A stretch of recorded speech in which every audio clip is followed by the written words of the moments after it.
Ел сайын август айының 2 көнендә һава десант гаскәрләре көне билгеләп үтелә. Борис Кандрабаев җитәкчелегендә десантчылар иң элек һәлак булган иптәшләре мемориалы каберләренә чәчәк куялар. Прежде чем начинать отмечать праздник, Бәйрәмне билгеләп үткәнче без паркта десантчы сугышчыларга үзебез куйган һәйкәл янына җыелабыз, ди Борис Кандрабаев. воинам-десантникам всех времен. Һава десант гаскәрләре иешүенең 91 еллыгы белән район башлыгы урынбасары Петр Уразакин котлады.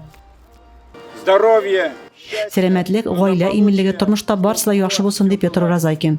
Десантчылар бәйрәмдә генә түгел, авыр вакытта да бергә сугышчан бердәмлек иҗтимагый берләшмәсе үз канат астына төрле гаскәрләрен берләштерә. Анда катнашучылар каты авыручы иптәшләренә булышып күрсәтә, яуда кайтмаганнарны искә алалар. В течение 4 лет Без туганнары булмаган, яу кырыннан кайтмаган иптәшләребез каберләрен торгызабыз. 2010 елдан 8 шундый иптәшебез каберенә таш плитә куйдык, ди Сергей Хватков. Ел сайын десантчылар сафы тулылана бара. Бүген көндә Зәйдән 8 егет әлеге гаскәрләрдә хезмәт итә. Рәзимә Кашапова, Илюя Казамарова, Зәй хәбәрләре.